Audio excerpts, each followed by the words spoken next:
ಕರ್ನಾಟಕ ರಾಜ್ಯ ಗ್ರಾಮ ಆಡಳಿತ ಅಧಿಕಾರಿಗಳ ಕೇಂದ್ರವು ವಿವಿಧ ಬೇಡಿಕೆಗಳ ಈಡೇರಿಕೆಗೆ ಆಗ್ರಹಿಸಿ ಅನಿರ್ದಿಷ್ಟಾವಧಿ ಪ್ರತಿಭಟನೆಯನ್ನ ಕೈಗೊಂಡಿದ್ದು ಎರಡನೇ ದಿನಕ್ಕೆ ಕಾಲಿಟ್ಟಿದೆ. ಶಿವಮೊಗ್ಗದ ತಹಸೀಲ್ದಾರ್ ಕಚೇರಿ ಎದುರು ನೌಕರರು ಪ್ರತಿಭಟನೆಯನ್ನ ನಡೆಸುತ್ತಿದ್ದಾರೆ. ಮೂಲ ಸೌಲಭ್ಯ ಕಲ್ಪಿಸಬೇಕು, ತಾಂತ್ರಿಕ ಹುದ್ದೆ ವೇತನ ಶ್ರೇಣಿಯನ್ನ ನೀಡಬೇಕು, ರಿಂದ ನೇಮಕಾತಿ ನಿಯಮ ತಿದ್ದುಪಡಿಯನ್ನ ಮಾಡಬೇಕು, ಕರ್ತವ್ಯ ವೇಳೆ ಜೀವ ಹಾನಿಯಾದರೆ 50 ಲಕ್ಷ ರೂಪಾಯಿ ಪರಿಹಾರವನ್ನ ನೀಡಬೇಕು, ಪ್ರಯಾಣ ಭತ್ಯೆ ದರ ಏರಿಕೆಯನ್ನ ಮಾಡಬೇಕು ಎನ್ನುವುದು ಸೇರಿದಂತೆ ಹಲವು ಬೇಡಿಕೆಗಳ ಈಡೇರಿಕೆಗೆ ಆಗ್ರಹಿಸಿದ್ದಾರೆ. ಕರ್ನಾಟಕ ರಾಜ್ಯ ಗ್ರಾಮ ಆಡಳಿತಾಧಿಕಾರಿಗಳ ಕೇಂದ್ರ ಸಂಘದ ರಾಜ್ಯಾಧ್ಯಕ್ಷ ಯೋಗೇಶ್ ನಾಯ್ಕ್ ಅವರ ನೇತೃತ್ವದಲ್ಲಿ ಪ್ರತಿಭಟನೆ ನಡೆದಿದೆ.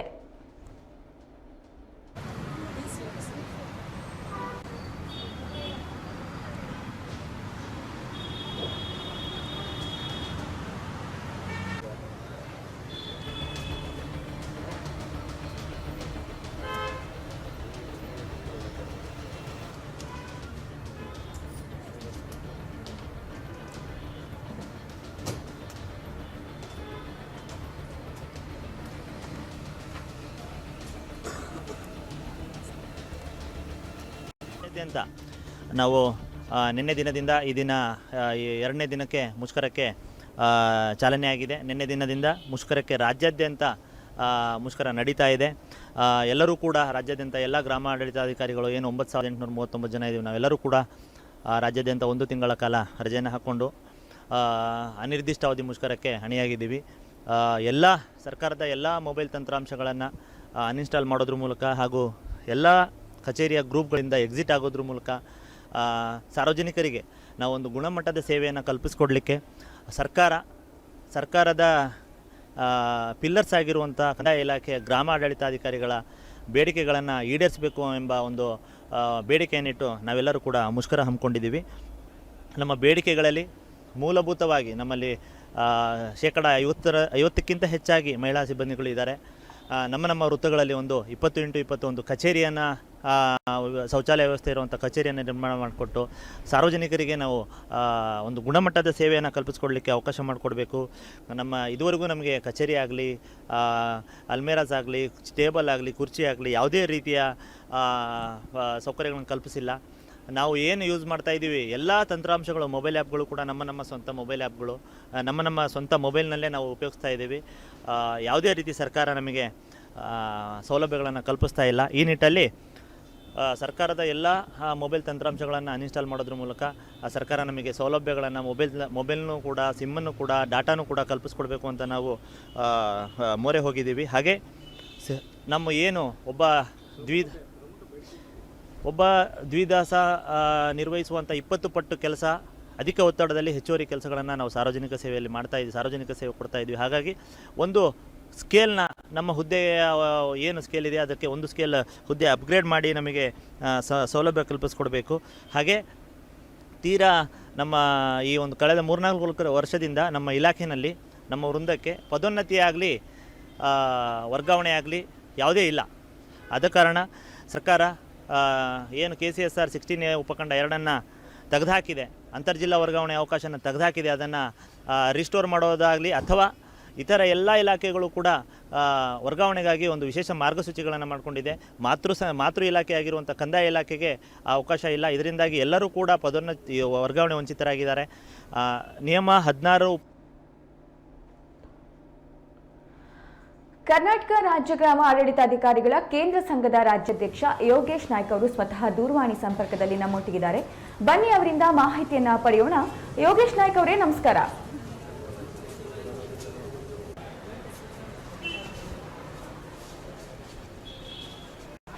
ಹಲೋ ಯೋಗೇಶ್ ನಾಯ್ಕ್ ಅವರೇ, ನಮಸ್ಕಾರ. ಅನಿರ್ದಿಷ್ಟ ಪ್ರತಿಭಟನೆಯನ್ನ ಆರಂಭಿಸಿದ್ದೀರಿ, ನಿಮ್ಮ ಪ್ರಮುಖ ಬೇಡಿಕೆಗಳು ಏನೇನು? ಸರ್, ಕೇಳಿಸ್ತಾ ಇಲ್ಲ ಏನು? ಹಲೋ ಸರ್, ಯೋಗೇಶ್ ನಾಯ್ಕ್ ಅವರೇ, ನಮಸ್ಕಾರ. ಅನಿರ್ದಿಷ್ಟ ಪ್ರತಿಭಟನೆಯನ್ನ ಆರಂಭಿಸಿದ್ದೀರಿ, ನಿಮ್ಮ ಪ್ರಮುಖ ಬೇಡಿಕೆಗಳು ಏನೇನು? ಹಲೋ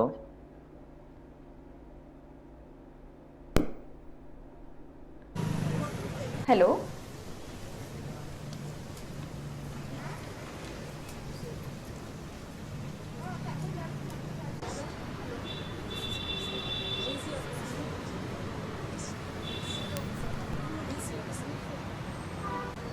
ಅನಿರ್ದಿಷ್ಟ ಪ್ರತಿಭಟನೆಯನ್ನ ಆರಂಭಿಸಿದ್ದೀರಿ. ನಿಮ್ಮ ಪ್ರಮುಖ ಬೇಡಿಕೆಗಳು ಏನೇನು? ಮೇಡಮ್ ನಮಸ್ತೆ. ನಮಸ್ತೆ. ಕರ್ನಾಟಕ ರಾಜ್ಯ ಗ್ರಾಮಾಡಳಿತಾಧಿಕಾರಿ ಕೇಂದ್ರ ಸಂಘದ ಅಡಿಯಲ್ಲಿ ಕಳೆದ 4 ತಿಂಗಳ ಹಿಂದೆ ಒಂದು ಮುಷ್ಕರ ಕೈಗೊಂಡಿದ್ವಿ ಮೇಡಮ್. 8 ದಿನಗಳ ಕಾಲ ನಿರ್ದಿಷ್ಟವಾದ ಮುಷ್ಕರ ಮಾಡಿದ್ವಿ. ಆದ್ರೆ ಸರ್ಕಾರದ ವತಿಯಿಂದ ನಮಗೆ ಯಾವುದೇ ರೀತಿಯ ಮೂಲಭೂತ ಸೌಕರ್ಯಗಳನ್ನು ಕಲ್ಪಿಸುವ ನಿಟ್ಟಿನಲ್ಲಿ ಆಗಲಿ, ಸೇವಾ ವಿಚಾರದಲ್ಲಿ ನಮ್ಮ ಸಮಸ್ಯೆಗಳನ್ನು ಬಗೆಹರಿಸುವ ನಿಟ್ಟಿನಲ್ಲಾಗ್ಲಿ, ಇನ್ನಿತರೆ ಹಲವಾರು ಸಮಸ್ಯೆಗಳನ್ನ ನಾವು ಸರ್ಕಾರದ ಮುಂದೆ ಇಟ್ಟಿದ್ವಿ. ಆದ್ರೆ ಯಾವುದೇ ಬೇಡಿಕೆಗಳು ಈಡೇರಿಲ್ಲ ಮೇಡಮ್. ಹಾಗಾಗಿ ಕ್ಷೇತ್ರ ಮಟ್ಟದಲ್ಲಿ ನಾವು ನಮ್ಮದೇ ಆದ ಒಂದು ವೃತ್ತಗಳಲ್ಲಿ ಕೆಲಸ ಮಾಡೋ ನಿಟ್ಟಿನಲ್ಲಿ ನಮ್ದು ಒಂದು ಕಚೇರಿ ವ್ಯವಸ್ಥೆ ಇಲ್ಲ. ನಾವು ಮೋರ್ ದೆನ್ 50% ಹೆಣ್ಮಕ್ಳು ನಮ್ಮಲ್ಲಿ ಕೆಲಸ ಮಾಡ್ತಾ ಇರೋದ್ರಿಂದ ಹಳ್ಳಿಗಳಲ್ಲಿ ಒಂದು 20x20 ಮೆಜರ್ಮೆಂಟ್ ಅಲ್ಲಿ ಒಂದು ಕಚೇರಿನ ಕಟ್ಕೊಟ್ಟು, ಒಂದು ಶೌಚಾಲಯ ವ್ಯವಸ್ಥೆ ಇರುವಂತದ್ದು ಒಂದು ಅವಕಾಶ ಮಾಡಿಕೊಟ್ಟು, ಟೇಬಲ್ ಆಗ್ಲಿ, ಕುರ್ಚಿ ಆಗ್ಲಿ, ಅರ್ಮೇಲ ಆಗ್ಲಿ, ನಮಗೆ ಸರ್ಕಾರದಿಂದ ಹಲವಾರು ಮೊಬೈಲ್ ಆ್ಯಪ್ಗಳನ್ನ ಕೆಲಸ ನಿರ್ವಹಿಸುವ ನಿಟ್ಟಿನಲ್ಲಿ ಕೊಡ್ತಾ ಇದ್ದಾರೆ. ಸರ್ಕಾರದಿಂದ ಮೊಬೈಲ್ ಆಗ್ಲಿ, 3G ಸಿಮ್ ಆಗ್ಲಿ, ಡಾಟಾ ಆಗ್ಲಿ ಏನು ಕೊಟ್ಟಿಲ್ಲ ಇದುವರೆಗೂ. ನಮ್ಮ ಸ್ವಂತ ಖರ್ಚಲ್ಲೇ ನಾವು ಮಾಡ್ತಾ ಇದೀವಿ ಕೆಲಸಗಳನ್ನ. ಹಲವಾರು ಕಡೆ ಈ ಆಫೀಸ್ ನ ಲಾಂಚ್ ಮಾಡಿದೆ ಸರ್ಕಾರ, ಆದ್ರೆ ನಮ್ಗೆ ಸ್ವಂತ ನಮ್ದೇ ಒಂದು ಆಫೀಸ್ ಇಲ್ಲ. ಈ ಆಫೀಸ್ ವರ್ಕ್ ಮಾಡ್ಲಿಕ್ಕೆ ನಮ್ಮವರು ನಾಡ ಕಚೇರಿಗಳಿಗೆ, ತಾಲೂಕ್ ಕಚೇರಿಗಳಿಗೆ, ತಾಲೂಕ್ ಹೆಡ್ ಕ್ವಾರ್ಟರ್ಗಳಿಗೆ ಹೋಗಿ ಕೆಲಸ ಮಾಡುವಂತ ಪರಿಸ್ಥಿತಿ ಬಂದಿದೆ, ಪ್ರೈವೇಟ್ ಸೆಂಟರ್ಗಳಿಗೆ ಹೋಗಿ. ಹಾಗಾಗಿ ಹಲವಾರು ಒಬ್ಬ ದ್ವಿದಾಸ ಆಗ್ಲಿ, ಒಬ್ಬ ಪ್ರದಾಸ ಆಗ್ಲಿ ಕೆಲಸ ಮಾಡುವಂತ 20 ಪಟ್ಟು ಕೆಲಸಗಳನ್ನ ಗ್ರಾಮಾಡಳಿತಾಧಿಕಾರಿಗಳು ಕ್ಷೇತ್ರ ಮಟ್ಟದಲ್ಲಿ ನಿರ್ವಹಿಸ್ತಾ ಇರೋದ್ರಿಂದ ಒಂದು ಸ್ಕೇಲ್ ಅನ್ನ ಜಾಸ್ತಿ ಮಾಡಿ ನಮಗೆ ಸರ್ಕಾರದ ವತಿಯಿಂದ ಆದೇಶ ಮಾಡಬೇಕು ಅಂತ ಹೇಳಿ ಕೇಳ್ಕೊಂಡಿದ್ದೀವಿ ಮೇಡಮ್. ಹಾಗೆ ಸರ್ಕಾರದ ವತಿಯಿಂದ ಕಳೆದ 3-4 ವರ್ಷದಿಂದ ಪದೋನ್ನತಿ ಆಗ್ಲಿ, ವರ್ಗಾವಣೆ ಆಗ್ಲಿ ನಮ್ಮ ಇಲಾಖೆಗೆ ಒಂದು ಮರೀಚಿಕೆ ಆಗ್ಬಿಟ್ಟಿದೆ. ಅಂತರ್ಜಿಲ್ಲಾ ವರ್ಗಾವಣೆಯ ಅವಕಾಶನ 16ನೇ ಅವಕಾಶನ ಸರ್ಕಾರ ರದ್ದುಪಡಿಸಿದ್ರಿಂದ ಎಲ್ಲಾ ಇಲಾಖೆಗಳು ತಮ್ಮ ಇಲಾಖೆಗಳಲ್ಲಿ ವಿಶೇಷವಾಗಿ ವರ್ಗಾವಣೆ ಮಾರ್ಗಸೂಚಿಗಳನ್ನ ಮಾಡ್ಕೊಂಡಿದ್ದಾರೆ. ಕಂದಾಯ ಇಲಾಖೆಯಲ್ಲೂ ಕೂಡ ವಿಶೇಷವಾಗಿ ವರ್ಗಾವಣೆ ಮಾರ್ಗಸೂಚಿಗಳನ್ನ ಮಾಡಬೇಕು. ಹಾಗೆ ನಮಗೆ ಕೋರ್ಟ್ ಆದೇಶಕ್ಕೆ ಅಂತಿಮ ಆದೇಶಕ್ಕೆ ಒಳಪಟ್ಟು ಪದೋನ್ನತಿಗಳನ್ನ ಕೊಡ್ಬೇಕು ಅಂತ ಹೇಳಿ ನಾವು ಸರ್ಕಾರಕ್ಕೆ ಬೇಡಿಕೆಯನ್ನು ಇಟ್ಟಿದ್ದೀವಿ ಮೇಡಮ್. ಹಾಗೆ ನಮ್ಮಲ್ಲಿ ನಮ್ಮ ವೃಂದದಲ್ಲಿ ಮಾಜಿ ಸೈನಿಕರಿದ್ದಾರೆ, ವಿಶೇಷ ಚೇತನರಿದ್ದಾರೆ, ತೀರಾ ಅನಿವಾರ್ಯ ಅನಾರೋಗ್ಯ ಪರಿಸ್ಥಿತಿ ಇರುವಂತರಿದ್ದಾರೆ. ಅವರಿಗೆ ಕೌಟುಂಬಿಕ ಸಮಸ್ಯೆಗಳು ಕೆಲವೊಂದು ಪ್ರಕರಣಗಳಿಗೆ ಕೌನ್ಸಿಲಿಂಗ್ ಮಾಡೋದ್ರ ಮೂಲಕ ಅವರವರ ನಿಯೋಜನೆಗಳನ್ನ ಮಾಡ್ಕೊಡ್ಬೇಕು ಅಂತ ಕೇಳ್ಕೊಂಡಿದ್ದೀವಿ ಮೇಡಮ್. ಹಾಗೆ ಚಿಕ್ಕಮಗಳೂರು ಜಿಲ್ಲೆನಲ್ಲಿ ನಮ್ಮ 30 ಜನ ಗ್ರಾಮ ಆಡಳಿತಾಧಿಕಾರಿ ಮಿತ್ರರಿಗೆ ಯಾವುದೇ ರೀತಿಯ ನೋಟಿಸ್ ನೀಡದಲೆ, ಯಾವುದೋ ಒಂದು ಸಣ್ಣ ಕಾರಣವನ್ನಿಟ್ಟು ಯಾವುದೇ ರೀತಿಯ ಒಂದು ಒಳ್ಳೆ ಸೇವೆಯಲ್ಲಿ ಒಳ್ಳೆ ಒಂದು ಪ್ರಗತಿ ಸಾಧಿಸಿರುವಂತಹ ಗ್ರಾಮ ಆಡಳಿತಾಧಿಕಾರಿಗಳಿಗೆ ಸಭೆಯಲ್ಲಿ ಇರುವವರನ್ನು ಕೂಡ ಸೇರಿ 30 ಜನ ಗ್ರಾಮ ಆಡಳಿತಾಧಿಕಾರಿಗಳ 1 ವರ್ಷದ ವಾರ್ಷಿಕ ವೇತನವನ್ನ ವೇತನ ಬಡ್ತಿಯನ್ನ ತಡೆ ಹಿಡಿದು ದಂಡನೆ ವಿಧಿಸಿ ಆದೇಶ ಮಾಡಿರ್ತಾರೆ. ಅದನ್ನ ಹಿಂಪಡಿಬೇಕು ಅಂತ ಕೇಳ್ಕೊಂಡಿದ್ದೀವಿ ಮೇಡಮ್. ಹಾಗೆ ಸರ್ಕಾರದ ವತಿಯಿಂದ ನಮ್ಗೆ ಇದುವರೆಗೂ ಹಲವಾರು ವೇತನ ಭತ್ಯೆ ಆಗ್ಲಿ, ಇತರ ಭತ್ಯೆಗಳಾಗ್ಲಿ, ಟ್ರಾವೆಲಿಂಗ್ ಅಲೌನ್ಸ್ ಆಗ್ಲಿ, ರಿಸ್ಕ್ ಅಲೌನ್ಸ್ ಆಗ್ಲಿ ಯಾವುದೇ ರೀತಿ ಕೊಟ್ಟಿಲ್ಲ. ಅದು ಕೂಡ ಕೊಡ್ಬೇಕು ಅಂತ ನಾವು ಕೇಳ್ಕೊಂಡಿದೀವಿ ಮೇಡಮ್. ಹಾಗೆ ಏನು ಕ್ಷೇತ್ರ ಮಟ್ಟದಲ್ಲಿ ಸಾರ್ವಜನಿಕ ಸೇವೆಗೆ ಅಂತೇಳಿ ನೇಮಕ ಆಗಿರುವಂತಹ ಗ್ರಾಮ ಆಡಳಿತಾಧಿಕಾರಿಗಳನ್ನ ತಾಲೂಕ್ ಕಚೇರಿ, ಎಸಿ ಕಚೇರಿ, ಡಿಸಿ ಕಚೇರಿ, ಮಾನ್ಯ ಸರ್ಕಾರದ ಪ್ರಧಾನ ಕಾರ್ಯದರ್ಶಿಗಳ ಕಚೇರಿ, ಹಾಗೆ RC ಕಚೇರಿಗಳಲ್ಲಿ ಡೆಪ್ಯುಟೇಷನ್ ಹಾಕೊಂಡಿದ್ದಾರೆ. ಅವರನ್ನ ಅವರವರ ಸಾರ್ವಜನಿಕ ಸೇವೆಗಳಲ್ಲಿ ಏನ್ ತೊಡಗಿಸ್ಕೊಳ್ಳಿಕ್ಕೆ ಏನ್ ಹಳ್ಳಿಗಳಿಗೆ ಹಾಕಿರ್ತಾರೆ ಅಲ್ಲೇ ಆದೇಶ ಮಾಡಬೇಕು, ಅವ್ರಿಗೆ ಅಲ್ಲೇ ಕಾರ್ಯ ಆದೇಶ ಕೊಡ್ಬೇಕು ಅಂತೇಳಿ ಸರ್ಕಾರ ಆದೇಶ ಮಾಡಿದ್ರು ಕೂಡ ಅದನ್ನ ಉಲ್ಲಂಘನೆ ಮಾಡ್ಕೊಂಡು ಸುತ್ತೋಲೆ ಹೊರಡಿಸಿದ್ರು ಕೂಡ ಯಾರು ಕೂಡ ಬಿಡುಗಡೆ ಮಾಡಿದರೆ ಹಾಗೆ ಉಳಿಸ್ಕೊಂಡಿದ್ದಾರೆ. ಅವರಿಗೆ ಅವರವರ ಮೂಲ ಕ್ಷೇತ್ರಗಳಿಗೆ ಕೆಲಸಕ್ಕೆ ಆ ಕಾರ್ಯಾದೇಶ ಕೊಡಬೇಕು. ಇದರಿಂದಾಗಿ ಸಾರ್ವಜನಿಕರಿಗೆ ಎಲ್ರಿಗೂ ಕೂಡ ಅನುಕೂಲ ಆಗೋ ರೀತಿಯಲ್ಲಿ, ಹಾಗೆ ನಮಗೂ ಕೂಡ ಕೆಲಸದ ಒತ್ತಡ ಕಡಿಮೆ ಆಗೋ ರೀತಿಯಲ್ಲಿ ಅವಕಾಶವನ್ನ ಕಲ್ಪಿಸ್ಕೊಡ್ಬೇಕಂತ ಕೇಳ್ಕೊಂಡಿದ್ದೀನಿ. ಹಾಗೆ ಕಂದಾಯ ಇಲಾಖೆಯಲ್ಲಿ ಇಲಾಖೆ ಹುಟ್ಟಿದಾಗಿಂದ ಇದುವರೆಗೂ ಕೂಡ ಸ್ಟಾಫ್ ಪ್ಯಾಟರ್ನ್ ಹೆಚ್ಚುವರಿ ಮಾಡಿಲ್ಲ. ಅದು ಏನಕ್ಕೋ ಗೊತ್ತಿಲ್ಲ, ಸರ್ಕಾರಕ್ಕೆ ಗಮನಕ್ಕೆ ಇದೆಯೋ ಇಲ್ಲೋ ಗೊತ್ತಿಲ್ಲ, ಅಥವಾ ಅಧಿಕಾರಿ ವರ್ಗದವರು ಗಮನಕ್ಕೆ ತಂದಿದ್ದಾರೆ ಇಲ್ಲೋ ಗೊತ್ತಿಲ್ಲ. ಆದ್ರೆ ಕ್ಷೇತ್ರ ಮಟ್ಟದಲ್ಲಿ ನಮಗೆ ಬೀಳ್ತಾ ಇರೋ ಕೆಲಸದ ಒತ್ತಡ ಎಷ್ಟು ಮಟ್ಟಿಗಿದೆ ಅಂತ ಅಂದ್ರೆ, ಸರ್ಕಾರದ ಕಳೆದ 50 ವರ್ಷಗಳ ಸಿಬ್ಬಂದಿ ಪ್ಯಾಟರ್ನ್, ಸ್ಟಾಫ್ ಪ್ಯಾಟರ್ನ್ ಹಾಗೆ ಇದೆ. ಅದು ಪ್ರತಿ ತಾಲೂಕು ಕಚೇರಿ, ಎಸಿ ಕಚೇರಿ, ಡಿಸಿ ಕಚೇರಿನಲ್ಲಿ ಹೆಚ್ಚುವರಿ ಆಗ್ಬೇಕು. ಇದರಿಂದಾಗಿ ಕಳೆದ 50 ವರ್ಷದ ಪಾಪ್ಯುಲೇಷನ್ಗೂ 2025ರ ಪಾಪ್ಯುಲೇಷನ್ಗೂ, ಕಳೆದ 50 ವರ್ಷದ ಹಿಂದಿನ ಸರ್ಕಾರದ ಯೋಜನೆಗಳಿಗೂ ಈಗಿನ ಸರ್ಕಾರದ ಹೆಚ್ಚುವರಿ ಯೋಜನೆಗಳಿಗೂ ಅಜಗಜಾಂತರ ವ್ಯತ್ಯಾಸ ಇರೋದ್ರಿಂದ ಈಗಿನ ಸ್ಪೀಡಿಗೆ ತಕ್ಕಂಗೆ, ಈಗಿನ ಪಾಪ್ಯುಲೇಷನ್ ತಕ್ಕಂಗೆ ಹೆಚ್ಚುವರಿ ಸಿಬ್ಬಂದಿಗಳು ಬೇಕು. ಹಾಗೆ ಏನು ವಂಶವೃಕ್ಷ, ಜಾತಿ ಪ್ರಮಾಣ ಪತ್ರ, ಇತರೆ ಪ್ರಮಾಣ ಪತ್ರಗಳಲ್ಲಿ ನಮ್ಮಲ್ಲಿ FIR ಗಳು ದಾಖಲಾಗ್ತಾ ಇದಾವೆ. ಕೆಲವರು ಉದ್ದೇಶಪೂರ್ವಕವಾಗಿ ಮಧ್ಯವರ್ತಿಗಳು ತಪ್ಪುಗಳನ್ನ, ಫೇಕ್ ಡಾಕ್ಯುಮೆಂಟ್ ನ ಕ್ರಿಯೇಟ್ ಮಾಡ್ತಿದ್ದಾರೆ. ಏನ್ ಪ್ರಮಾಣ ಪತ್ರ ಕೊಡ್ತಾರೆ ಅವ್ರ ಮೇಲೆ ಪ್ರಕರಣ FIR ದಾಖಲು ಮಾಡುವ ರೀತಿಯಲ್ಲಿ ಮಾಡಿ, ಏನು ತಪ್ಪಾಗಿ ಇಶ್ಯೂ ಆಗಿರುವಂತ ಪ್ರಮಾಣ ಪತ್ರಗಳನ್ನ ಮೇಲ್ಮನವಿನಲ್ಲಿ ಅದನ್ನ ತಿರಸ್ಕರಿಸಲಿಕ್ಕೆ ಅವಕಾಶ ಇದೆ.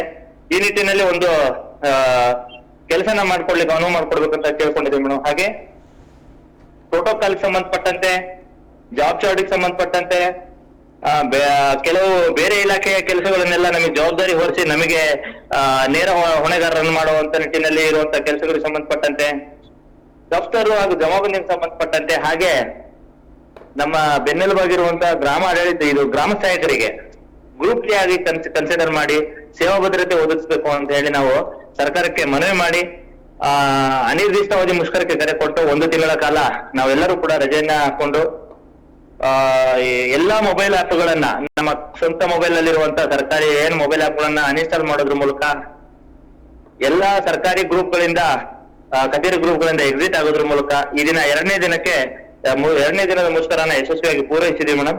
ಸರ್ಕಾರ ನಮ್ಮ ಬೇಡಿಕೆಗಳನ್ನ ಈಡೇರಿಸಿ ಸಾರ್ವಜನಿಕರಿಗೆ ನಾವು ಒಂದು ಗುಣಮಟ್ಟದ ಸೇವೆಯನ್ನ ಮಾಡ್ಲಿಕ್ಕೆ ಅವಕಾಶ ಕಲ್ಪಿಸ್ಕೊಡ್ಬೇಕು ಅಂತ ನಾನು ತಮ್ಮ ಮೂಲಕ ಮನವಿ ಮಾಡ್ಕೊಂತೀನಿ ಮೇಡಮ್.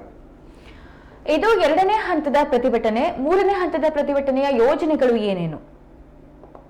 ಸರ್ಕಾರ 2ನೇ ಹಂತದಲ್ಲಿ ನಮ್ಮ ಏನು ಮುಷ್ಕರದ ಏನ್ ಬೇಡಿಕೆಗಳಿದಾವೆ ಅದನ್ನ ಈಡೇರಿಸುತ್ತೆ ಅನ್ನೋ ಒಂದು ಭರವಸೆ ಪತ್ರಿಕಾ ಮಾಧ್ಯಮದ ಮೂಲಕ, ಸಾರ್ವಜನಿಕರ ಮೂಲಕ, ಸಚಿವರು, ಶಾಸಕರುಗಳ ಮೂಲಕ, ಇತರ ಎಲ್ಲ ಸಂಘ ಸಂಸ್ಥೆಗಳ ಮೂಲಕ ಒಂದು ಒತ್ತಡದ ಮೂಲಕ ನಮಗೆ ಏನೋ ಭರವಸೆ ಸಿಗತ್ತೆ ಅನ್ನೋ ಒಂದು ಭರವಸೆ ಇದೆ ಮೇಡಮ್.